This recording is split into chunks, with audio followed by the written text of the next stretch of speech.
Today's video is Halloween 2. And if you haven't seen my original Halloween breakdown, I suggest you go back and watch that first, so that you don't get halfway through this video and say, what the hell is this? Halloween 2 is the sequel to John Carpenter's classic Halloween, and it picks up right around the end of the first movie. They again show Dr. Loomis shooting Michael out the window, and then he runs downstairs only to find a cartoon outline where Michael was laying. And also, dang, Mike, what the hell were you so angry about all the time, bud? Looks like you hit the jackpot, bro. Call the police! Some kind of joke. I've been trick-or-treated to death tonight. You don't know what death is. Hell yeah. Holy shit, Dr. Loomis, that's the most metal thing I've ever heard. So Michael takes off down an alleyway, and he watches Dr. Loomis get in the car with Sheriff Brackett. I shot him 6 times. I shot him in the heart. Okay. Just admit to attempted murder, you old sack of crap. I shot him 6 times. Oh, and the cops just give him a ride. Oh, okay. And the ambulance arrives at the Doyle house and takes Laurie Strode to Haddonfield Memorial Hospital. Sheriff Brackett and Dr. Loomis patrol the neighborhood searching for Michael when they think they spot him with a group of teenagers. Loomis runs after him, and Sheriff Brackett has to try to stop Dr. Loomis from opening fire on some random person. Stop! Stop! Shoot!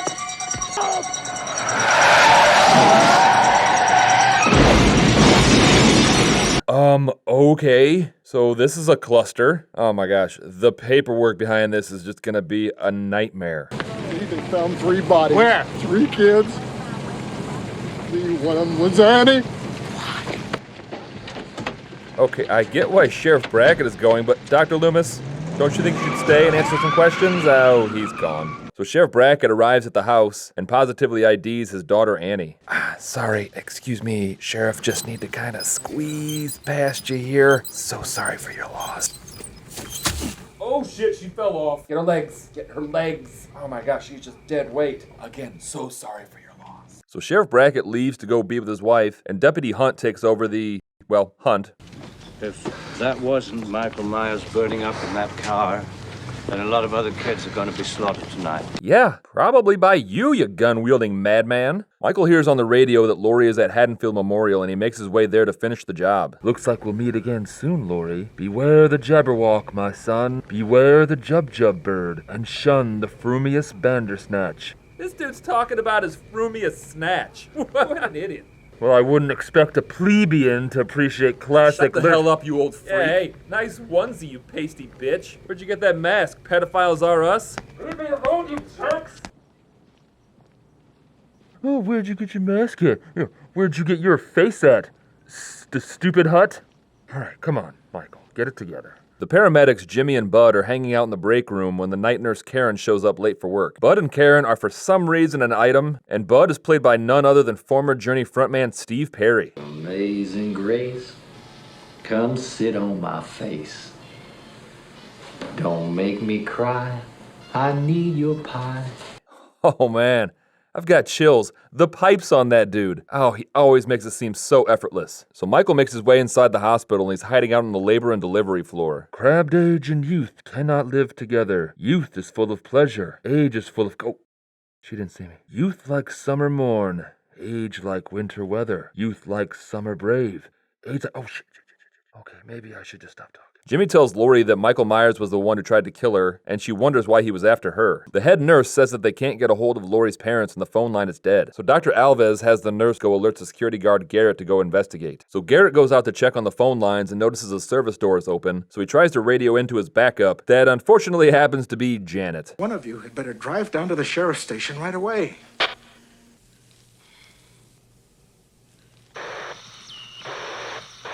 Mr. Garrett, how do you work this thing? Oh man, this dude was doomed from the start. It is impossible to say how first the idea entered my... Mr. Garrett? Mr. Garrett, I gotta get back on the floor. Hello?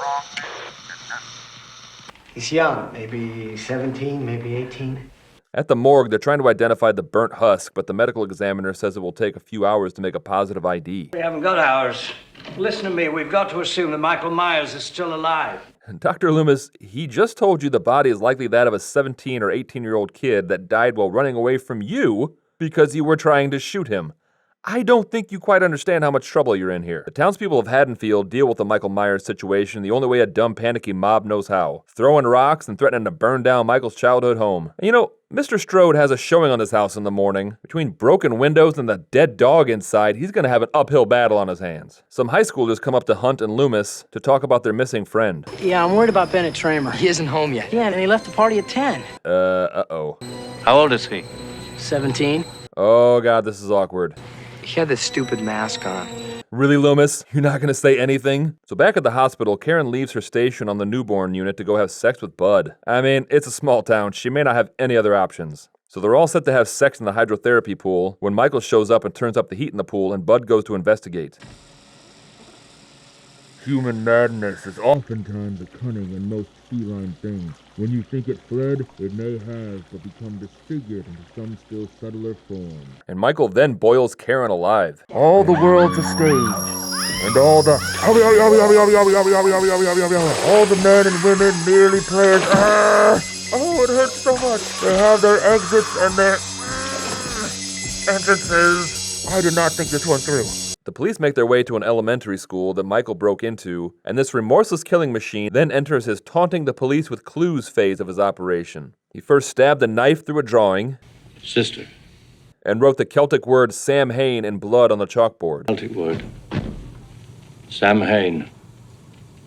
It means the Lord of the Dead.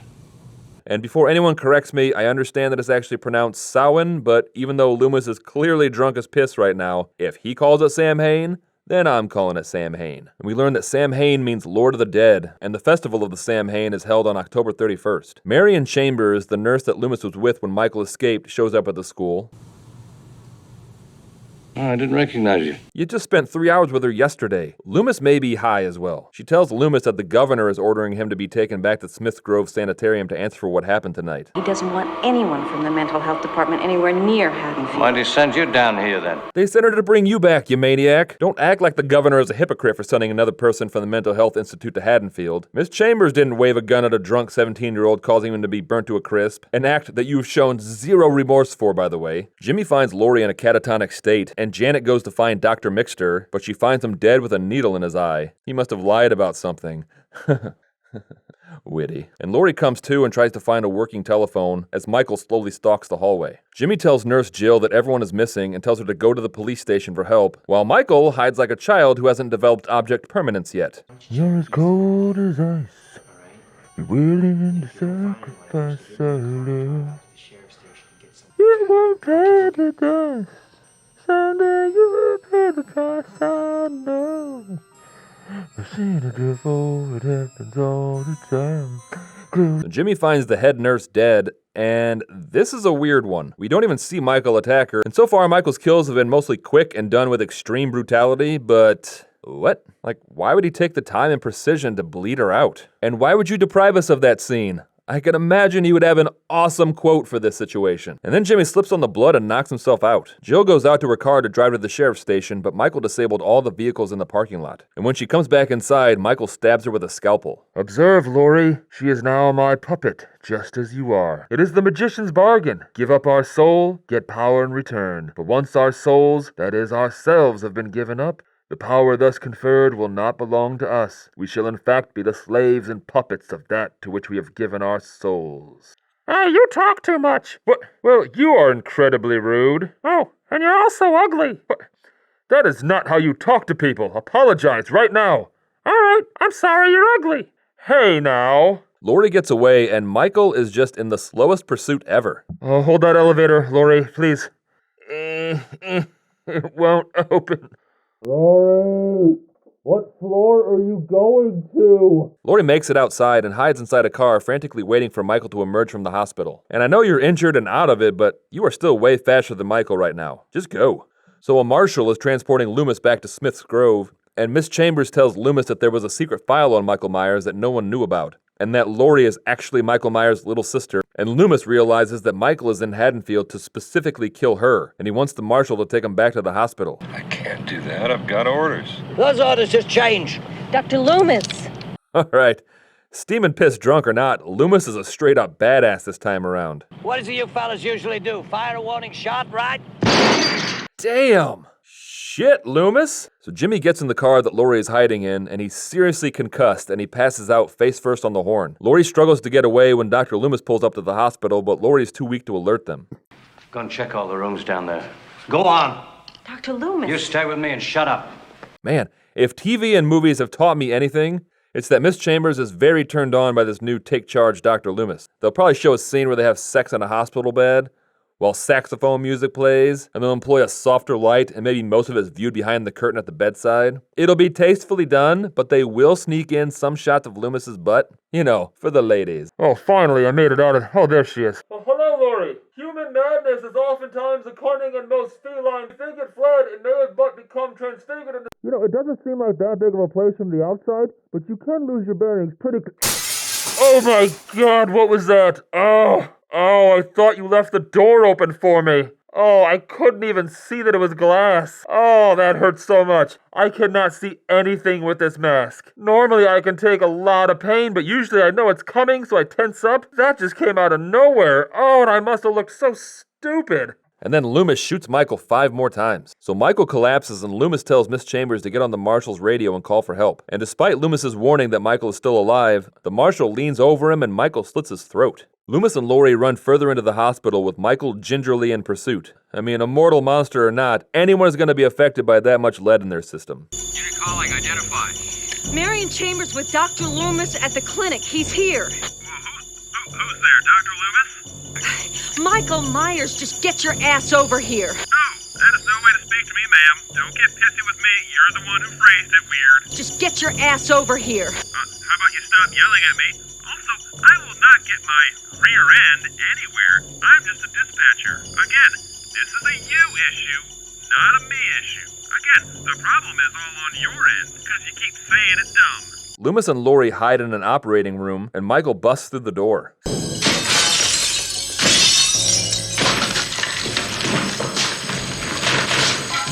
See, that was a little easier because I knew it was coming. Loomis is out of bullets, and Michael stabs him in the stomach. Oh my God, did you just shoot my friggin' eyeballs out? Oh, the irony of me complaining about not being able to see it in the best. Oh my God, help me, Laurie, I'm choking. There's such a tight seal, and it's starting to fill up with blood, and oh my God, please, Laurie, I'm choking. I can barely breathe. So Michael is in full-on panic mode because even though he is indestructible, he can be killed by drowning like Bruce Willis in Unbreakable. Grab the knife! I'm freaking around so I can find you. Please grab the knife so I know where you are so you can help me get this mask off, please. Loomis opens all the tanks of ether and oxygen, and Laurie runs away, and Dr. Loomis lights a lighter and blows up himself and Michael. Oh, but Michael still isn't dead, and he managed to walk out of the fire. Okay, so now Michael Myers is finally dead, and there is no way to bring him back to life, and as far as I know, they never try. I mean, look at this shot. You'd have to be psychotic to try to justify that he's still alive. So Laurie's nightmare is over, and can you believe that Jamie Lee Curtis played the same character in 2 different decades? That achievement will never be topped. And don't forget to watch the rest of the movies in the Halloween series. They are amazing.